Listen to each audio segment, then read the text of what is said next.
Alright guys, I'm here with Rockstar. Hello! Good afternoon. How are you doing? Very well, thank you. Glad to be here. Yeah? Should be a good weekend. Cool. Rock and roll. Definitely. So who are you and what do you do in the band? Right. I'm Mark, I play bass. I'm Tony and I sing. I'm Andy and I play tambourine. Percussion. Percussion. And triangles. You should have said triangles, it's more cool. And glockenspiels. Rock and roll, man. That's cool. Not really, I just hit the drums. Daz guitar. Mark guitar. Cool.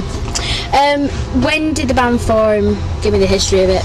Okay, myself and Darren have known each other for more years than we can care to mention, but we got the idea about 3 years ago that there was nobody out there promoting the big hair movement that we enjoyed and loved for all those years, so we decided we were going to create that band that was missing in the market, live music market, and that's where Rockstar came from.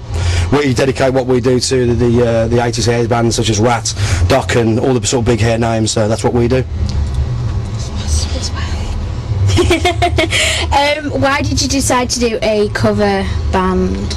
Well, the cover, like you said you want to pay tribute to. well, the cover band is just something that we want to do for enjoyment. I mean, we are this year looking at writing some original material, but we always felt that it was going to have to be done in a way where we could play to an audience. So we decided to create the cover band, and then later on in the journey put the original band together. Because, as you know, with live bands, they play to 20 people in a pub. Yeah. At least with Rockstar, we've got an audience because they love the 80s hair music, and that's what we're planning to do at the end of this year. Okay. We always personally felt that it was probably more credible for us to tribute an era, the 80s era, perhaps very early 90s era, rather than a band in particular, like there's a lot of guys out there doing Jovi tributes, Guns N' Roses and Whitesnake, and we'd rather tribute the era where everybody was having their hair stuck up and smelled to Jack Daniels and Coke, which we enjoyed at the time. And you still do. And still do, yeah. Is there any particular band that you really like to cover? Or is it just all of them, really? All of them, yeah. I think we've all got our own favourites in the set. I mean, we recently put in a killer from Wasp, which was Wild Child, which we all get a big kick out of. But I like doing, I like doing the Jeff Tate stuff. I like doing the Queensryche. It's quite challenging as a vocalist, but I think if you speak to all the members of the band, they've all got their own favourites, really. Metallica. Yes, Maiden. But I'm normally knackered by the time we play that. Dokken and Rat has to be. Mine's Dokken as well. Yeah. Cool. You've toured and recorded with Mr. Graham Bonnet. That's correct. Can you tell me about that experience? Yeah. It was let's see, it was about 2.5 years ago now. We got a call off one of our friends who run a rock venue in Cannock, and basically they were asking whether or not we would be prepared to support Graham Bonnet's band on a particular night. So there was phone calls exchanged, and we said yeah, we would like to. Then I went away, I was on holiday, and I was like stretched out by the pool, and I got a call off Tony basically saying, well, Daz, it's changed a bit, we're not actually supporting them, we are the bands. And I says, what do you mean? He goes, well, you're going to be Richie Blackmore stroke Michael Schenker for the night. I went, oh my god. So off we went, and we had to learn 25 songs. We did that with a friend who's got a studio in Burnwood. Learned 20 must be 25 songs easily. Our biggest problem was we didn't have a keyboard player, so all the keyboard parts had to be done, they had to be sequenced, so there was many a long hour burnt programming keyboard parts. All the backing vocals were me. Yeah. Because obviously on stage Graham would only have the guys. We were doing the support set as well. So Rockstar go on, do their sort of 45 minutes, come off, and then all the backing vocals you heard on Since You've Been Gone and all the sort of big hits, they were me doing all these backing vocals on a sequencer as well. So we had to cheat a little bit, but at the end of the day it was one of those things, you know, it's we knew it was going to be very quick and very fast, the 15 dates, wasn't it, altogether? 15 days. And we had to come up with something that was going to be, we wanted to represent Graham the best way we could, so we created this huge backing vocal sound, big keyboard sound, and we did sort of hope that the public would forgive us for doing this, but they did, and they really enjoyed it. So, you know, we were asked to do it again this year, but we were a bit busy, and obviously Taz Taylor stood in because that's Graham's band in America. So, but I heard it all went very well. You were there, weren't you? Yes, I interviewed him in Blackpool. It was great, really good. I mean, Graham's a great guy, and we all love his music, so it was a great honour to do it. Yeah. I think I must have been like the youngest person in the venue, to be honest with you. It was really weird. I know Graham's got to be about what's he now? 58. 58. 60. Yeah. Lemmy's doing good though, isn't he?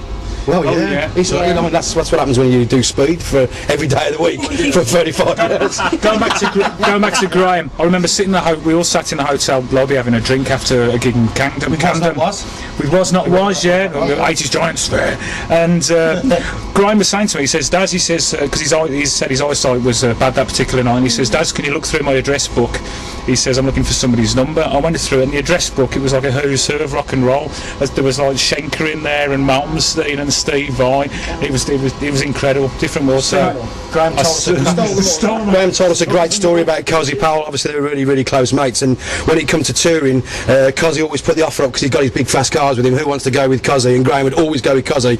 The reason being, they'd get to the town and the venue 2 days before the tour bus, spent 2 days getting ratted out their brains on alcohol and sleeping on the beach. So that's why Graham always went with Cozzy, because there was always a quick drink. Oh, cool. Great story. You're quite active in the local scene. Does it get in the way of home life and others? It's a big balancing act, isn't it? I've actually been divorced about three times now. I suppose it's a balancing act. I mean, at the end of the day, I don't go out drink. I don't really go nightclubbing, which some people choose to do. Some people choose to play golf and they hit 40, which I hit next year. So I just prefer to play rock and roll. But it's one big balancing act. So yeah, all juggling. You're constantly juggling all the time. And we've all got day jobs. Yeah. I sold my children in Chechnya. that bought my Les Paul, so it worked out fine for me. It is tough, let's be honest. I mean, to be fair, I mean, you know, but I think all of our partners are quite understanding. I think that's the key thing in this game, because either you accept it or you break up, because if you do this for, you know, if you enjoy doing it, it means everything to you, so you don't really let much things get in the way. You just sort of say, right, where do I sign, and that's the, you know, game over.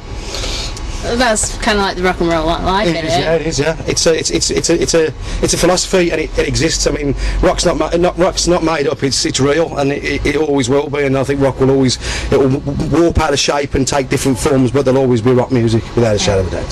Cool. That's nice. That was Right, mate. Yeah. I've just read that on the back. It was well written by that. Do you play like note for note, or do you sometimes improvise and take your own take on the song? Oh,